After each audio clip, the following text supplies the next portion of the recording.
오늘 우리에게 주시는 하나님의 말씀은 누가복음 18장 31절로 34절 말씀입니다. 누가복음 18장 31절로 34절 여러분 교독하겠습니다. 제가 먼저 31절 봉독해 드리겠습니다.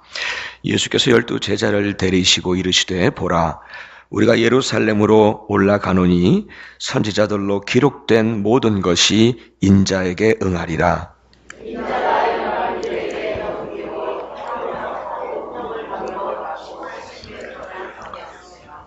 저희는 채찍질하고 죽일 것이니 저는 3일 만에 살아나리라 하시되 제자들이 이것을 하나도 깨닫지 못하였으니 그 말씀이 감추었으므로 저희가 그 이르신 바를 알지 못하였더라. 아멘. 우리에게 주시는 하나님의 말씀입니다. 아멘. 오늘은 사순절 네 번째 주일이죠. 오늘 저는 예수님의 순환 예고 속에 담겨진 그 의미를 살펴보는 시간을 좀 갖고 싶습니다. 복음서의 기록에 따르면 예수님께서 그 공생의 그 뒷부분에 후반부에 주님께서는 3번에 걸쳐서 순환을 예고하신 기록이 있습니다. 그러니까 이런 내용이죠. 내가 예루살렘에 올라가서 거기에서 내가 붙잡히고 거기에서 온갖 능욕을 당하고 죽임을 당하게 될 것이다. 그러나 나는 3일 만에 다시 살아날 것이다 라고 하는 그 내용의 말씀을 3번이나 반복해서 순환을 예고하셨습니다. 첫 번째 순환 예고는 가이사랴 빌립보에서 말씀을 하셨어요. 여러분 잘 알고 계시는 베드로가 주는 그리스도시여 살아계신 하나님의 아들이시니다 라고 고백했던 그 바로 직후에 제자들에게 내가 장차 고난을 받게 되고 죽임을 당하게 될 것이고 그리고 3일 만에 부활하실 것을 그때 예고를 하십니다. 첫 번째 예고예요. 그리고 두 번째 순환 예고는 마태복음 17장에서 보신 부분인데 지난주에 우리가 보셨던 변화산, 그러니까 그 변화산에서 내려오신 후에 제자들이 다 갈릴리에 모였을 때에 그때에 예수님께서는 두 번째로 내가 순환을 당할 것을 예고하셨어요. 그리고 마지막 세 번째가 바로 오늘 본문에서 말씀을 하고 있는 거예요. 이 본문의 배경은 시점은 어떤 때냐면 주님께서 예루살렘으로 올라가시는 중이었어요. 그런데 여리고에 아직 도착하시기 전 그러니까 여러분 여리고에서 예수님께서 이제 십자가로 이제는 지러 가시는 그 예루살렘으로 올라가시는 그 길 중에 여리고에서 여러분 삭개오 만난 거 기억하시죠? 예. 근데 그 여리고 삭개오 만나시기 바로 전에 그 여리고 전에 예수님께서는 제자들에게 바로 이 세 번째 오늘 본문 이 세 번째 순환 예고를 하셨어요. 여러분 이 세 번의 순환 예고는요, 단순히 내가 나중에 이렇게 될 거야 라고 미리 알려주는 정도로 말씀하신 것은 아니었습니다. 좀 더 그 의미를 깊이 생각해 보면 이 주님의 순환 예고 속에는 주님의 어떤 목적이 있으실 거고 어떤 의도가 있으셔서 순환을 예고하신 거 아니에요? 제자들이 가르쳐 주신 거 아니겠습니까? 저도 이 부분을 그렇게 생각하면서 볼 때에 이 순환 예고 속에는 우리 믿음에 도전이 되어지는 어떤 영적인 의미들이 있겠구나 그런 마음을 가지고 함께 여러분과 그 의미를 한 3가지로 나누고 싶습니다.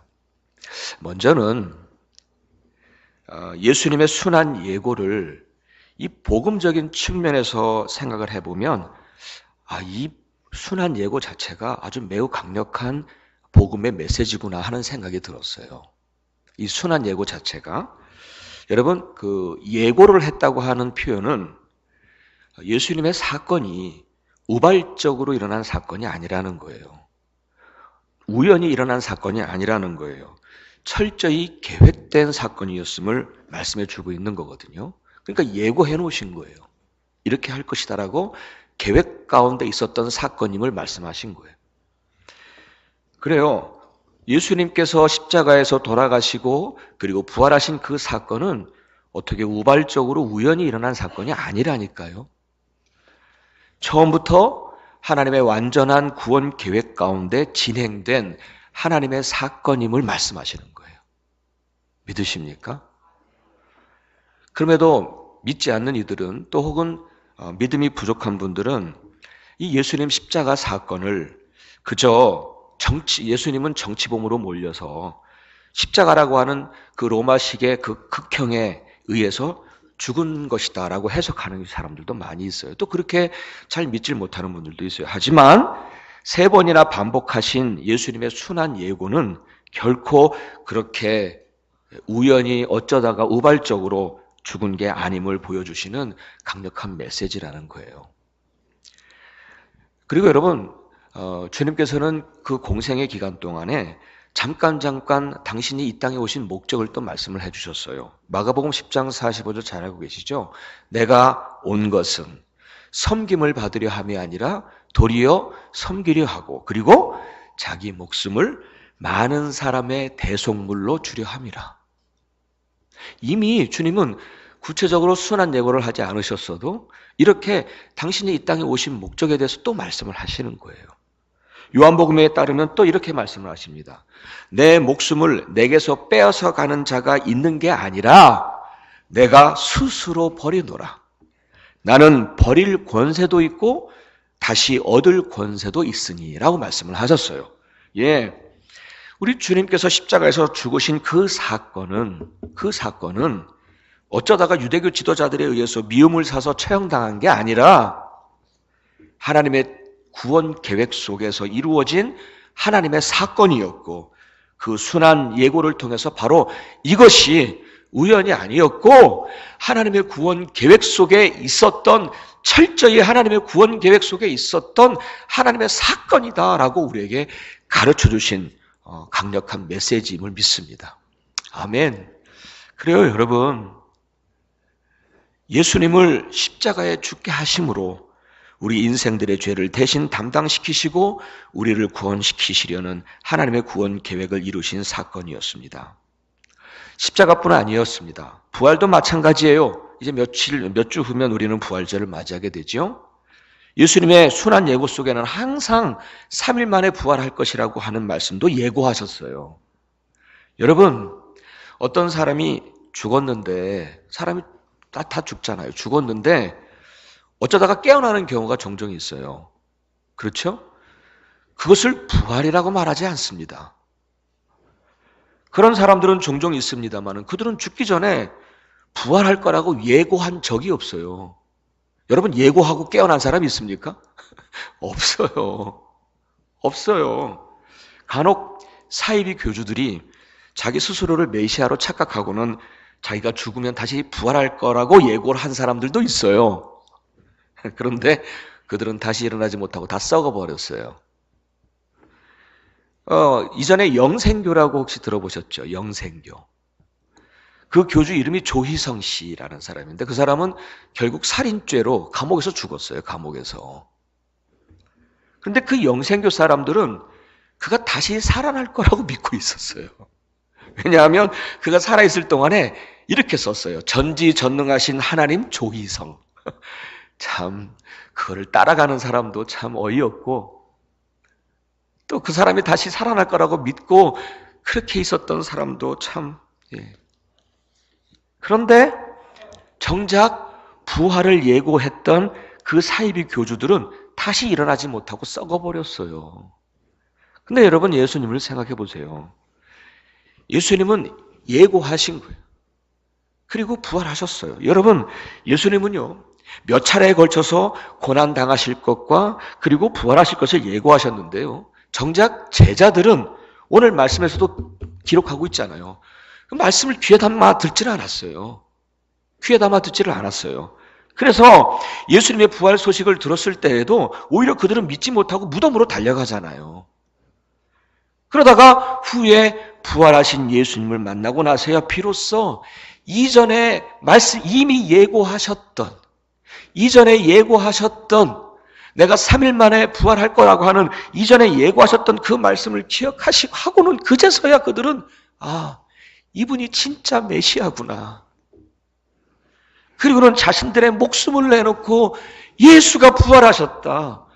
예수는 우리를 위하여 십자가에 돌아가신 거야라고 자신들의 목숨을 내놓고 그리고 전했잖아요. 여기에 여러분 예수님의 부활 예고가 없었으면, 예수님의 순환 예고가 없었으면 내가 십자가에 못 박혀 죽을 것이고 고난을 당할 것이고 그리고 3일 만에 부활할 거라고 하는 그 순환 예고가 없었다면 여러분 제자들이 그렇게 변하지 않았을 거예요. 어쩌면 어쩌다가 깨어난 사람이라고 생각할지도 몰라요. 어쩌면 환영을 본 거라고 얘기할지는 몰라요. 그러나 예수님은 3번에 걸쳐서 그들에게 순환을 예고하시며 그리고 부활을 예고하셨던 그 말씀 때문에 그들은 이분이야말로 정말 메시아시구나. 자기 목숨 내놓고 예수는 다시 살아나셨다. 예수는 그 십자가를 통해서 우리의 죄를 다 사하시고 대속물로 우리에게 그 생명을 주신 것이야 라고 하는 그 강력한 메시지를 그들은 그들의 생명을 들여서 전한 것 아니겠습니까? 아멘? 예. 이 순환 예고는 정말 강력한 복음의 메시지였던 거예요. 그래요, 여러분. 예수님의 십자가 사건과 부활 사건, 어쩌다 우연히 일어난 게 아니라 하나님의 완전한 구원 계획 속에 이루어진 하나님의 사건이었음을 확실히 믿으시기를 축복합니다. 아멘. 두 번째 의미는 이 3번에 걸친 예수님의 순환 예고 속에는 이런 생각을 해봤습니다. 하나님의 뜻을 이루시려는 예수님의 결심이 담겨져 있는 게 아닌가. 오늘 본문 31절을 보시면 이렇게 말씀을 하시죠. 선지자들로 기록된 모든 것이, 이전에 선지자들로 기록된 모든 것이 인자에게 응하리라. 이런 말씀을 하세요. 그래요. 예수님의 고난과 십자가는요, 그것은 이미 하나님께서 예비하신, 하나님께서 뜻하신 하나님의 계획이었고 하나님의 뜻이었어요. 이에 주님은 그 순한 예고를 통해서 그래요, 하나님. 나는 하늘 아버지의 뜻을 내가 그 뜻을 이루고자 나는 이 길을 따르겠습니다. 이 길을 가야 합니다라고 말씀하신 거라고요. 여러분, 그런데 생각해 보십시오. 하나님의 뜻이라 해도 그렇죠. 예수님의 입장에서 보시면 그 십자가의 길은 결코 쉽지 않았어요. 마냥 즐겁고 편안한 길 아니었어요. 예수님은 다 하셨잖아요. 장차 얼마 후면, 며칠 후면 이방인들의 손에 넘겨져서 수치를 당할 것이고 능욕을 당할 것이고 침뱉음을 당할 것이고 그 채찍의 고통을 당할 것이고 그리고 마침내는 그 고통의 십자가에서 자신이 제물로 바쳐질 것을 주님은 아셨잖아요. 그 길 가기에는 너무너무 힘들고 어렵고 너무나도 아프다는 것을 잘 아셨고 그래서 어쩌면 두렵기까지 하셨던 것 같아요. 정말 하나님만 허락하신다면 그 길을 피하고 싶으셨어요. 그 십자가 길을 피하고 싶으셨어요. 그래서 땀이 핏방울처럼 보일 정도로 기도하셨잖아요. 내 아버지요. 만일 할만하시거든 이 잔을 내게서 지나가게 하옵소서. 그 십자가의 길이 너무 어렵고 힘든 길임을 아셨기에 그렇지만은 그 길이 하나님의 뜻이었기에 하나님께서 나를 통하여 이루시기를 원하신 하나님의 뜻이었기에 우리 주님은 그 순한 예고를 통해서 결심하고 또 결심한 걸 보여준 거라고 믿어요. 나는 이 십자가의 길을 갈 거야. 하나님의 뜻을 이루기 위하여 나는 장차 이 십자가의 길을 갈 거야. 결심하고 또 결심한 거라고 믿습니다. 사랑하는 여러분, 예수님이 걸어가신 그 길을 저와 여러분도 그렇게 결심했으면 좋겠습니다. 아멘. 그 길 편하지 않아요. 그 길 어려워요. 그래서 결심하고 또 결심하셨던 그 순한 예고를 통해서 결심하셨던 주님의 마음처럼 오늘도 한번 우리 그렇게 결심하기를 원합니다. 우리 이 찬송 함께 1절만 했으면 좋겠어요. 우리 그 십자가를 질 수 있나? 주가 물어보실 때 우리 여러분 아시죠? 우리 1절만 함께 좀 해볼까요? 반주 안 하셔도 괜찮을 것 같아요. 십자가를 질 수 있나? 주가 물어보실 때 죽기까지 따르오리. 저들 대답하였다.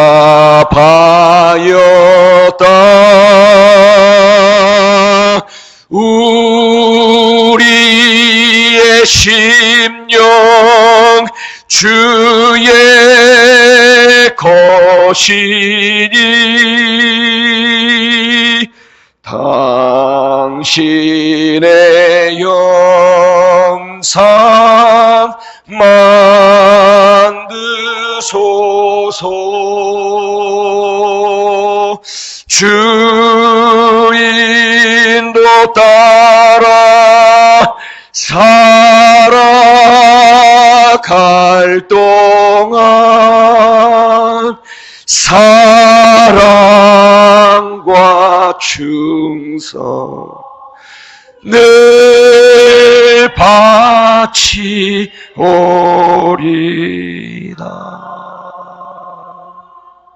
아멘. 아멘. 사랑하는 여러분, 우리는 참으로 편안함을 추구합니다. 다 편안하게 살고 싶어 합니다. 넓은 길을 가기를 좋아합니다. 나의 유익을 먼저 구하고 나를 먼저 세우려는 참으로 이기적인 존재들입니다. 왜 이기적이냐고요? 주님이 우리에게 행하신 일들을 생각해 보시면 우리는 너무너무 이기적이에요. 너무너무 이기적이에요. 하지만 여러분, 우리가 진정한 예수의 사람들이라면, 예수를 나의 주여 나의 하나님으로 고백하는 자라면 우리는 마땅히 그분의 길을 따라야 할 줄 믿습니다. 때로는 수치를 당하여도, 능력을 당하여도, 때로는 손해를 당하여도, 때로는 아픔을 당하여도, 때로는 내 자존심이 상하고, 때로는 많이 불편해도 그런 것들 다 그분 앞에 처분 맡겨드리고 그분이 알아서 행하실 거니까 다 맡겨드리고, 우리는 주님의 뜻이라면, 그분의 말씀이라면 나는 그 십자가의 길을 끝까지 가리라. 주님께 나의 사랑과 충성을 늘 바치겠습니다. 우리 주님이 순한 예고를 통하여 그 고통의 십자가 앞에서 순한 예고를 통하여 또 결심하시고 또 결심하시며 내 하늘 아버지의 뜻을 따르리라. 그렇게 결심하셨던 것처럼 오늘 저와 여러분이 이 결심을 다시 하며 그 십자가의 길에서 충성스럽게 따라가기를 주의 이름으로 간절히 바랍니다. 아멘. 아멘. 십자가를 질 수 있나? 여러분, 우리에게 오늘도 물으실 거예요.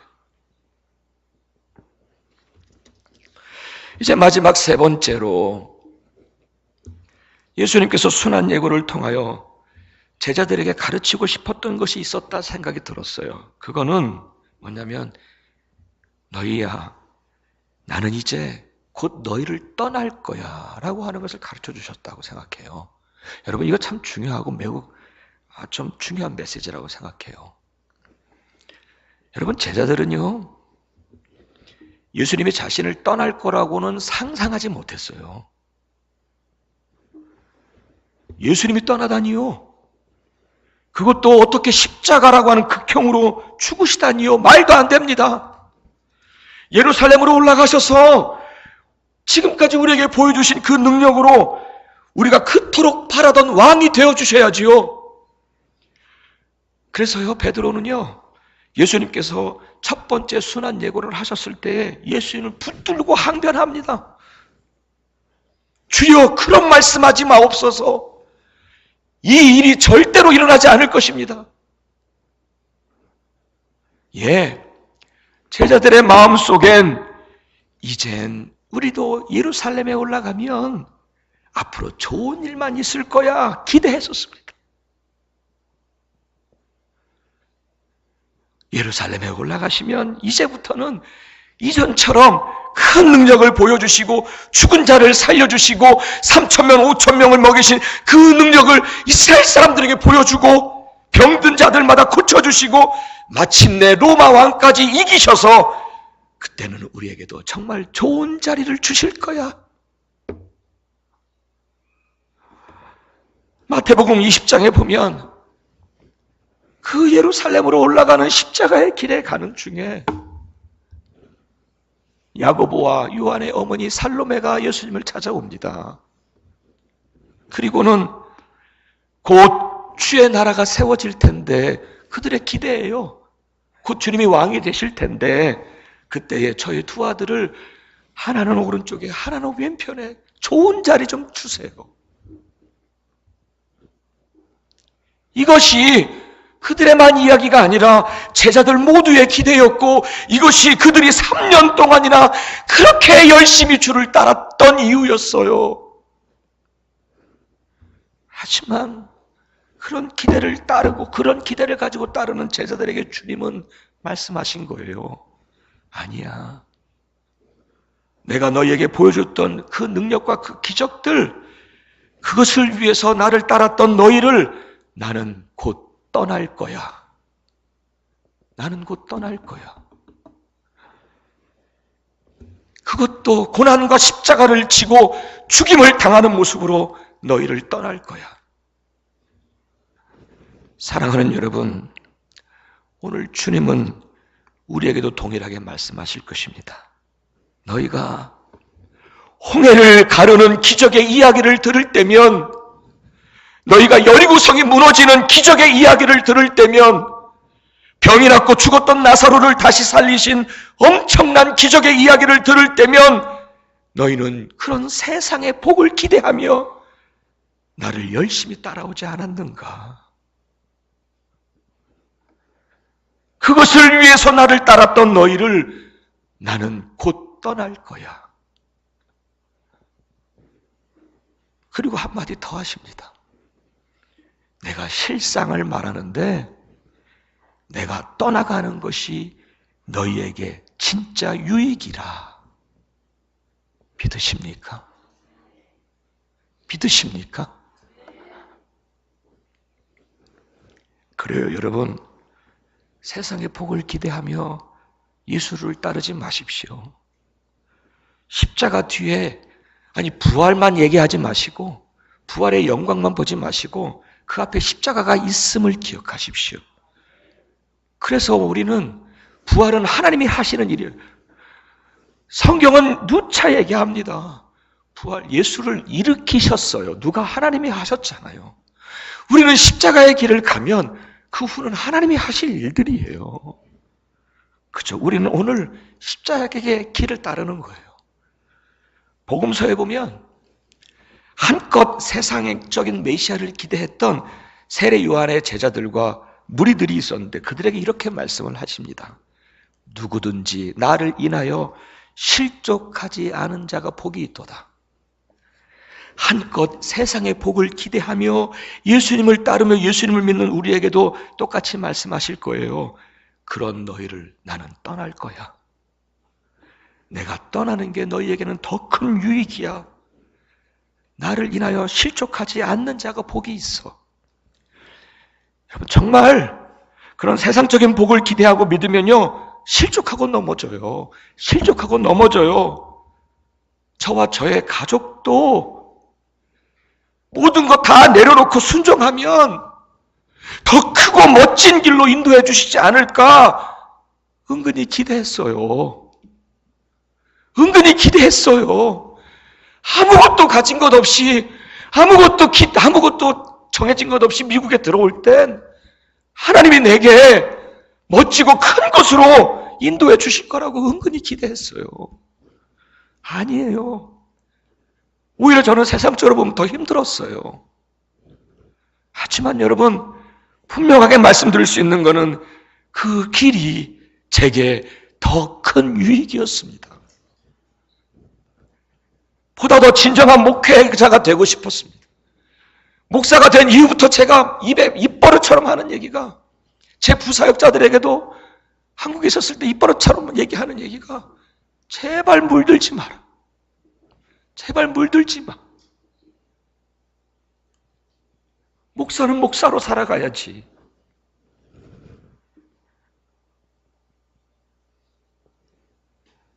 주님은 그렇게 그 길을 인도하신 것 같아요. 그리고 보다 더 온전하고 바른 믿음의 길을 깨닫게 하셨습니다. 여러분, 이 땅의 그 어떤 복도 하나님이 우리에게 내려주시는 신령한 은혜에 비교하면 비교할 수 없음을 믿습니다. 여러분, 우리는요, 이 땅에 썩어질 거, 이 땅에 잠시 있다가 사라질 거, 우리 그 세상의 복을 추구하는 자들 아니에요. 그거는 하나님께 맡기세요. 그건 하나님이 주셔야 되는 거잖아요. 그 하나님께 맡기시고, 우리는 오늘도 찬양했잖아요. 나 같은 사람 구원하셔서 이 땅에 짧은 인생 살다가 갈 건데, 우리에게 영원한 삶을 허락하신, 나를 위하여 그것을 위해서 돌아가신 그 은혜만 생각해도 감사하고 감격하며 이 짧은 인생 살아갈 수 있잖아요. 우리는 하나님의 은혜를 감사하며 사는 사람들입니다. 그래요. 기복적이고 세상의 복을 다 받을 것처럼 그런 희망 고문을 하는 말은 절대 복음 아닙니다. 절대 복음 아닙니다. 가짜예요, 가짜.